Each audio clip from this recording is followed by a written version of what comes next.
Enjoy everything that comes your way. Sometimes we don't expect it, but the joys of life come in different ways.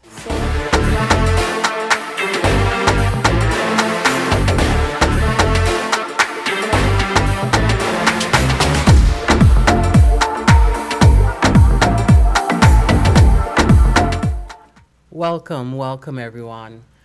This is just such a great day. Might be a little rainy outside, but such a great day for a new episode of Rosie Talks Life.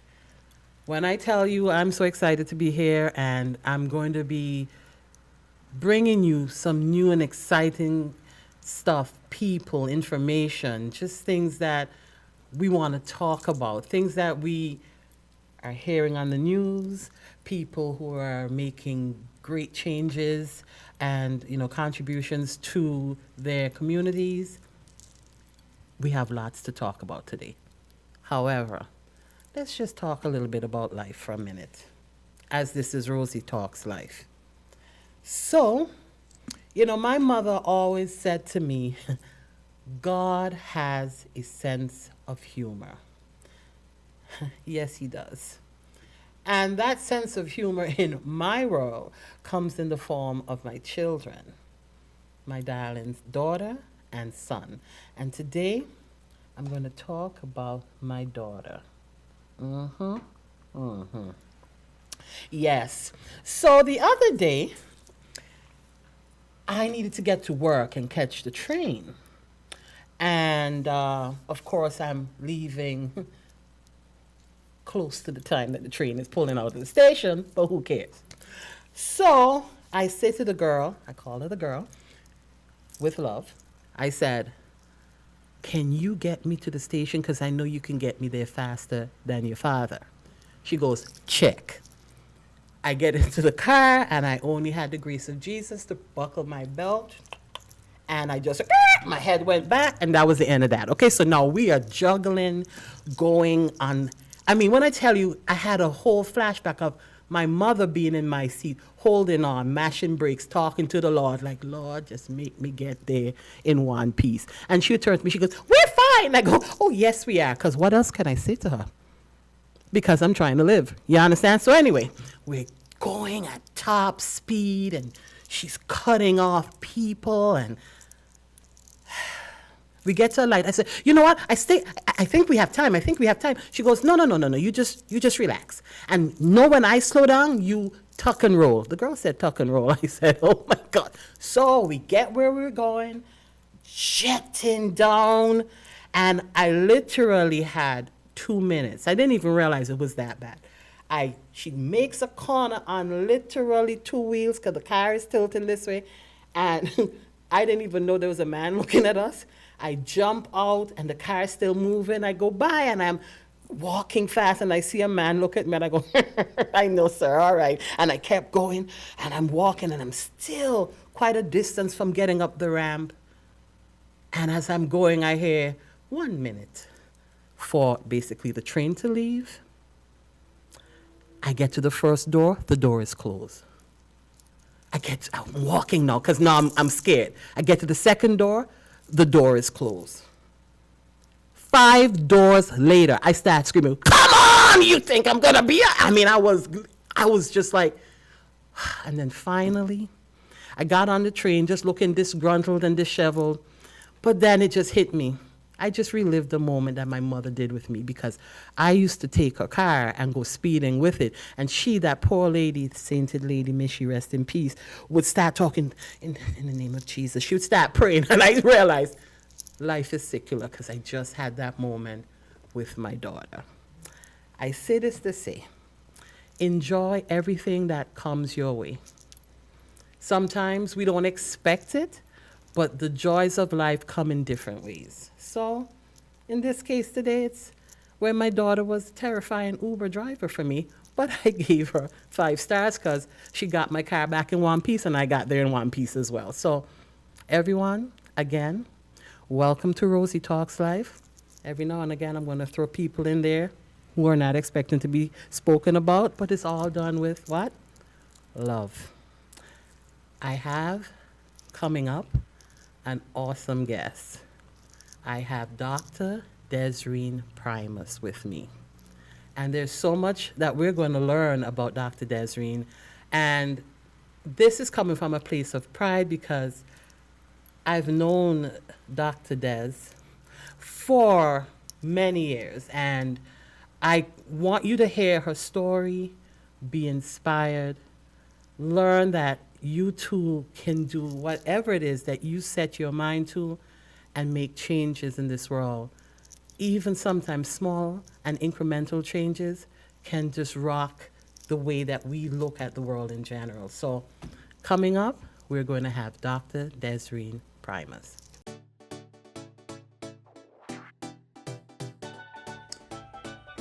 I remember when, as a young child, teenager, young person, when we stepped into a room, we were supposed to say, good afternoon, hello, or if you knew the person, hello, Mrs. Smith, Mrs. Jacobs, whoever.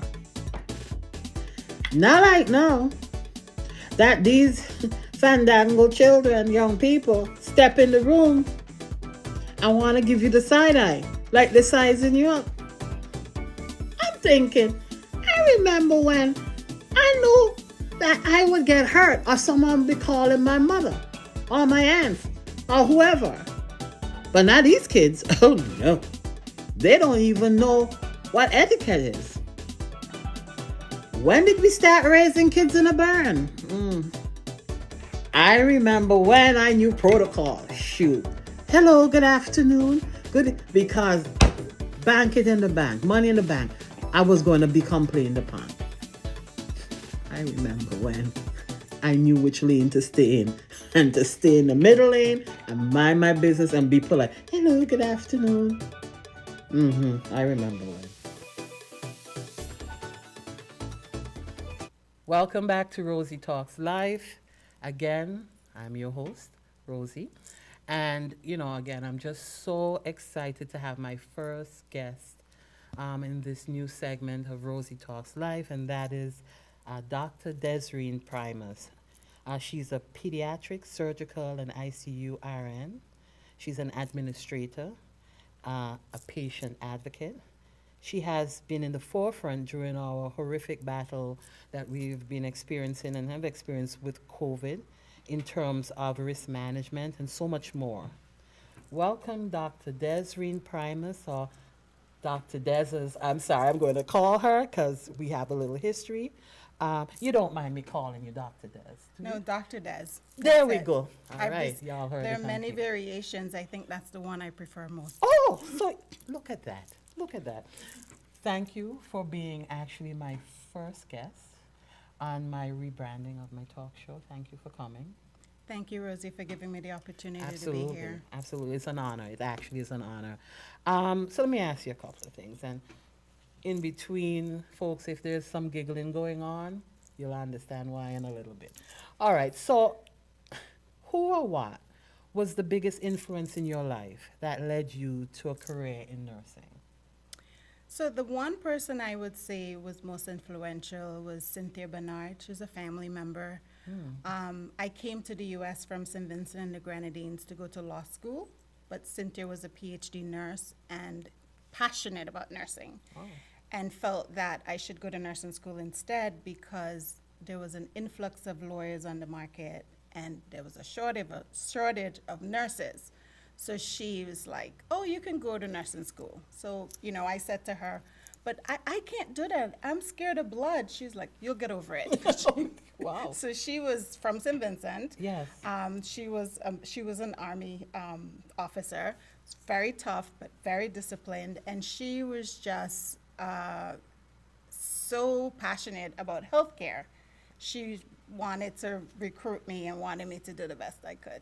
Wow. Can I tell you, how long have we known each other? 40? I know you don't want, oh, Lord, I got the look of death, people. Anyway, for many years. For many years. 40 something. Anyway, but may I ask you a question? I never knew about that law, that interest in law. Yes. Oh. So, Mr. Jackson, high school, history teacher. Bonnie Jackson? I don't remember his first name. He was the one who always would say to me, you could be a lawyer. You could be a lawyer. That's true. And so I was very passionate about doing that. No, that I could see that too. Wow, the things you. So actually what I did is I went to nursing school and then I did legal nurse consultant and then I did a master's in health law to tie both in, which is how I ended up in risk management and quality. You think Assurance. that you are maybe an achiever? Okay, so impressive. So you've held various positions during your 25-year nursing career. Which was your most challenging, and which would you say was your most rewarding? I would say my most challenging was being a pediatric ICU nurse. I loved that job. It was probably my favorite, but it was very difficult to see children just be ill, and I would really be Suffer, very yeah. upset when they died. Yeah. Oh, geez. And it was during that time that one day I lost a patient with who had cystic fibrosis. I would never forget her. She, if you can imagine Cindy Crawford as a 14-year-old, that was wow. her. And I cried, and then I got up, I came back to work, and I said, you know what? I went home, and I said, there has to be a better way to make money. right. And I was like, I have to change this. Because you had an attachment. Yes, and this is what happened. I did it prior to having my son, and once I had him, I personalized it. I treated every child as if it were him, and Yeah. I did everything I would want someone to do for him. It worked very well. My patients loved me, but the emotional toll of that was It would a deplete lot. you. It did. Absolutely, I could see The that. burnout was very high. So the rewarding part was seeing what you were able to do. Yeah, so children are much more resilient than adults. If a child comes in with one system failure, you address that issue and they recover and leave. When an adult comes in, they come in with cardiac problem, then their kidney is failing, they're That's having true. a stroke, so I found the pediatric nursing, ICU nursing especially, very, very rewarding because it was thrilling to see them wake up, walk out. Sometimes they'll come back, hi nurse. Sometimes I'll meet them on the street, And you're like, hi you're nurse. doing well. And I'm like, yeah. But let me stop awesome. you there. So tell us briefly about your experience during COVID. You and I spoke quite a few times, and I could tell the emotional toll it took. But what was it like being in the forefront of such a tumultuous time in the healthcare industry? So COVID, oy. So my institution got the first case of COVID in the Northeast area. I think the second case in the country. And so, as a risk manager, prior to getting that case, I kind of wondered why we weren't a little more prepared or Right, doing more right. to address the issue, because we had Ebola, we had a few other organisms that we had clear plans, training. This one we didn't. And then it started. We had this one gentleman who was transferred to us from another facility, a sister facility. And it took a while to get him diagnosed, because remember, we have to send testing Of to course. Atlanta at the time. And it just took off in a very short period of time. There were so many cases.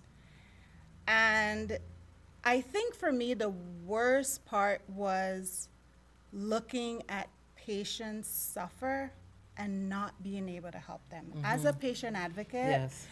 that's, can I say the kids, it's deep. Yes, it is. Yeah, I found that really, really disturbing. My institution, we plan, we execute, we're very experienced. And here we were, very ambivalent, very unsure, and basically just trying Making to it up as you went along. Yes, Absolutely. and it changed every 2 days. There was Correct. we came up with a Correct. new plan, and then it changed 2 days later. So let me stop you there, if you don't mind. So how did that influence you going back? And that's what is so impressive to me, and congratulations on Thank your you, PhD. thank you. When you announced it, when I tell you, it felt as though I did it. I mean, and there was joy for so many of us, and again, so proud. When did you then decide and please tell the audience what it is that you focused on, your concentration, what it is. So I decided to, so part of this whole COVID Mm-hmm. situation, healthcare workers were isolated. Mm-hmm. Not only were we required to go in to work, our family were afraid to be with us, right? So we were very, very isolated. So for me, I was like, well, what do I do at this time? Right. I needed something constructive Absolutely. to do because you couldn't even go to the malls. And as a healthcare worker, I was also afraid that if I got sick at work, that I would also transmit it to others, and I didn't want to do that. Sure. So I isolated myself even when I didn't have to. And so I said, maybe I should try and do something in school. And earlier that year, my father, I was going to do an MBA, I think, and my father said, have you ever thought of doing a doctorate? And I was like, yeah, oh yeah. So I applied, and of course my academic credentials are stellar, Of so they were course. like, sure. Right. And because of the challenges and the difficulties that we encountered during COVID, and because of the significant number of deaths in minority patients, I became so passionate about health disparities. And I did a lot of my work, my PhD work, research in health disparities and looking at ways to overcome increased health Can I equity tell you, I outcome. have to clap on that, because that is a deficit in our black and brown communities. Oh, We right. are not represented adequately. I think of young mothers, including myself, I've experienced where no one spoke up for me adequate. Well, God sends angels, which He happened to do for me, but oh my Lord, when you told me, I had goosebumps. You mentioned mothers. So talking about Mm-hmm. health disparities, infant mortality rate is 4% in whites. It's 10.4% in blacks. How is that right? Partly How is that right? because we're not represented, we're not being listened to. Correct. We don't have the finances that we need to get the care we need. And there's a huge factor here that's also playing in now, health literacy. 36% of general population has low health literacy. So even when Could we you get you imagine? there, You we don't know how to still- even navigate for yourself. Exactly. So that is How is how that? I ended up now. I created, and I'm working on this. I just created a business Oh, called DSP Health Advocacy and Solutions. You go, Dr. Des. You go, girl. And I also have an email where I'm trying to get individuals who would like help. It's called Ask Dr. Des, 2 S's, at gmail.com. Can we just do a little round of applause for that? Oh, my I'm goodness. passionate about advocacy, and that's, It's, I it's have, in your DNA. can't get it out. We so. have like less than 40 seconds. We cannot leave here without talking about your grandmother, and maybe Norma Keyser, and of course your parents. Go. So I've been so fortunate to have these fabulous people, women especially, in my life. I had Miss Rosalind, who was my principal at the elementary school when I was I skipped 2 grades, so when I was But of course too you did. young Right, of course. to set common entrance, she Right, went to the right. Ministry of Health, made me set, and I passed. I went to high school. Right. I went to high school. I met Miss Norma Keyser. She was like having a mom at school. Right. Oh, she was she very made protective sure, of us. Yeah, she was very protective. And you know what was really awesome about her? She cared, and you knew it. So I felt very obligated to doing the right thing because of her. Wow. And then when I came to the U.S., I met Cynthia Bernard, and she mentored me because I came from St. Vincent, and she mentored me and helped me get into the U.S. education system. Kudos to those people. We are not leaving this unless we mention your grandmother. My granny, oh my gosh. So my granny, Desserine Primus, my parents left me with her. My father moved to the U.S., left me with her, and she just is the most awesome person. Awesome. She was a heck of a disciplinarian, but she made sure that I had the best education there was in St. Vincent. She made sure that I did things the right way. I was a member of the Salvation Army Church. They're also very structured. Absolutely. And so she loves me and I love her. I so How old is she? appreciate her. She is now 101. And she And- does what? Everything. Everything. And And sharp. mind. Pray. And she prays and prays and prays, Roseanne. She is just such a phenomenal person. And she makes me try to be the best that I can be. Girl, cheers to you. Come, cheers. Des, Dr. Des, I'm so proud of you. Our community is proud of you. And may you continue to change lives. And Thank you. Thank you for being here on Rosie Talks Life. Thank you, Rosie. Let's give a round of applause. We'll be back with more Rosie Talks Life.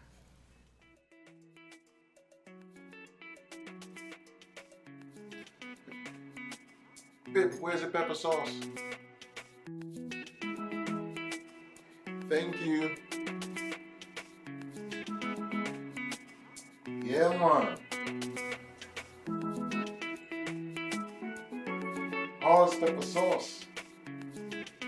No other heat will do.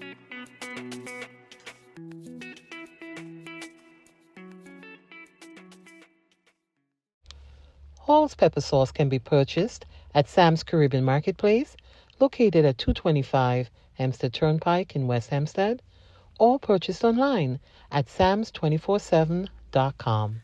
Welcome back. Welcome back to this episode of Rosie Talks Live. I am so excited for this next guest because it feels as though I found a secret that needs to be exposed to the world. I have a creative young lady named Sueronne Walcott. I just want you to take a moment, just for a few moments, listen to this song, please. Just listen.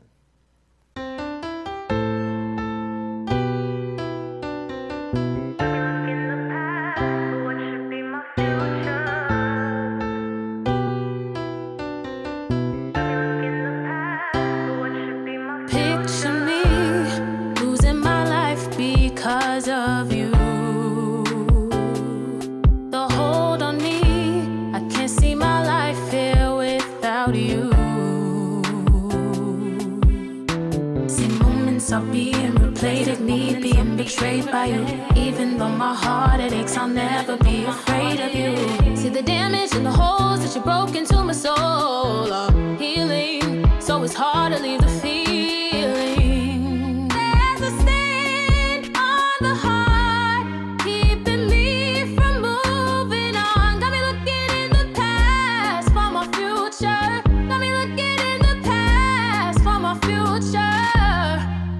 Let me tell you something. Backstory. This young lady's mom is a friend of mine from childhood.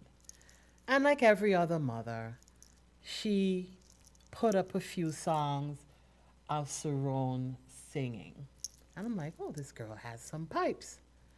But then she released this song, this single, Pass for the Future. First of all, please welcome Sueronne Walcott. Thank you for being here. Thank you. Sueronne, I'm going to tell you something. When my spirit speaks to me, my spirit speaks to me. And what you have, my love, not everyone has that. So I'm a little emotional, so I'm going to check myself because I feel so strongly in your talent. Before I start asking you a couple of questions, this young lady not only writes her music, she produces everything. She's the technical director. She does everything. She does her videos from beginning to end. And if I'm not mistaken, you were doing this way before you were 18. Yeah. Oh, let me gather myself here. When did you realize, Sueronne, that you loved music? When I was really young, maybe like 5, 6, 7, I believe that. because when I was younger, I would go to church every Sunday, and My favorite part of church was song service. Right. Like when we would, praise and worship. yeah, praise and worship. Yeah. And eventually, at some point, I joined the worship choir, and that was like one of the highlights of my day. Wow. So, how would your soul feel when you got to join the praise? Free. Free. There's no mistake here. There's no mistake here. Tell me, what kind of Dexter's laboratory genius that goes on in your head that you write the song, you harmonize the song, you do? How? I don't really know when it clicked. It was just always sort of there. Like, for example, like Super Bowl, like Super Bowl? Yeah, like if there was a Super Bowl performance, like a halftime performance, like everybody would like move on, but I'd be like hooked for like days, and then it like clicked in my head, like, okay, I actually have like an obsession with music. And then I just started doing my research and whatnot, and then I realized that I have the knack for What does doing my research mean? YouTube. Wow. YouTube. But for you to be able to put it all together, that it seems as though you had a team of many behind you and it's just you. Yeah. So you're the kind of, forgive me, chick who was in the room fiddling, and so you're not even in the mall on these streets, you're just in your room. Yeah. Bedroom. Is that you? Yeah. Is that you? Who are your musical influences? Beyonce, Talk to me. Whitney Houston, Mm-hmm. Michael Jackson, Break it down. Prince, Mariah Carey, Ariana Grande, because my parents would play a lot of. Before I could like figure out what my personal taste in music was, my Right. parents played music first, like when I was younger, and then they introduced What were me they listening to, them parents? Tell me a little bit about Reggae. their business. Yes. the reggae, Soca. R&B, soca, You know that so in there. and a little bit of hip hop. Okay. So then you were influenced by many different genres of music. Okay, so you took that. So what keeps you grinding at your craft, though? And music is everything to me. Sometimes even when I'm not creating it, just by listening to it, I go to another place. And when I'm there, I'm in control of everything. So Wow. when I'm there, if I'm in control of everything, I'm happy. So I always want to keep going there. So that's what keeps me So going. I think this is interesting, and I think what you don't realize that you're sharing right now for other young people your age is that if you are good at something, that you could continue to water and let it grow and flourish. Not only are you bringing joy to other people who can hear it, but you're growing within your own self, and like whatever fears and anxieties that you may have, you can transfer that energy there. Yeah, that's one of my goals. To put, I feel like if I put more love into my music, I could put more love into the world. It's a coping, and it's a coping It's a mechanism. coping mechanism. Absolutely. I want to kind of cut, if we can, to another, I want to say single, but it's, y'all said EP, and educate me what is EP It's mean? it's an extended play. It's like a mini album. There you go. And Tales of Love. Mm-hmm. And by the way, tell them how they can get your music. You can get my music on all streaming platforms: YouTube, Tidal, Spotify, Amazon Music, iTunes, Apple Music. That's right. Apple Music. Can we play? And then you created this video, which in a short space of time, you know, obvious. Can we get a little clip of that? The way you showed up was so obvious. Came right when I needed. I feel so completed. I know it's not obvious, but I want you. Or maybe it's obvious. Maybe it's even more embarrassing. I thought it would be that you could see right through me and right to my emotions. Maybe it's obvious that I love you, baby. If it's not obvious,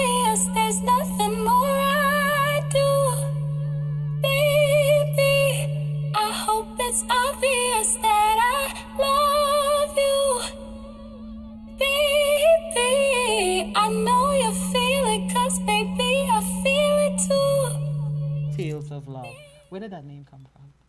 Tales of Love, I wanted to write. My first single was Mental, and it was about mental health. But then I wanted to write like love songs. But I was young. Right. I was a teenager. Explain that to your mother and father. Yeah, Ooh, I Lord, didn't them have take any. a sip on that one. Yeah, I didn't have any. Right. Oh. I didn't have any love stories. So I used different scenarios and some real life scenarios from other people that inspired me, and I made like they're like little stories. Every So, song was so talk about your parents and their support of your craft. They're very supportive. They support everything. Because I know your mother is a big supporter. I don't think I had the privilege of meeting your father yet, but I would see that they're nurturing you, and it's good to have a base, won't you say? Yes. Because you know some people out there, as I Yeah. use the word grinding and trying, they don't have that place. No. Do you have other friends who do this? Yeah, I went to a performing arts high school, so Which I have one? LaGuardia? Talent Unlimited. Oh, I don't. Talent. It's in the east of the city. Okay, okay. Yeah, I made a lot of friends there, and they do a lot of music and whatnot. I'm very talented. Again, I'm going to go back to you. You know, when I heard you, for instance, Past for the Future, how old were you when you did that? I think I was in high school at the time. I think I was 16, 17? 16. What are you doing in school? In school now? Yeah, I am in psychology. What?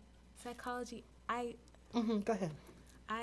Psychology because I'm very into mental health because it's as important as Absolutely. physical health, and it's not as much talked about in the Black community, and it's very Preach. very important Very that important. we talk about it. So, yeah. You do know that there is something called, I just recently learned about that, and I think I'm going to shout his name out and thank him for telling me about it, Ian Glaude. He is of Vincentian heritage, but he spoke about musicology, and that is the psychology of music. Yeah. I think that's something that maybe I'm going to hook you up. I need you to meet him. I just feel as though I'm so honored to have you here, that I'm in the presence of someone who's about to the trajectory is through the roof. And as I said to you, when you become famous and you stop taking my calls, you know I'm going to sit in the lobby, right? Yeah. Yeah, okay, as long as you understand. You understand what you're dealing with. But I'm saying to you, I really want to just extend to you, you know, continued perseverance, you know, success, never letting, and I'm happy that you're doing psychology and all of that as well, that you understand there's a balance, that things don't always go the way that we want, but, you know, faith is a big part of this game as well. And I just only see great things for you. So Thank I you. want to just thank you for being here. Much success. You are talented and gifted. Okay? And one more time, just let people know where they can, the name and where they can get your, The EP? yeah. The EP is Tales of Love, and it's on all streaming platforms, Tidal, Amazon Music, Spotify.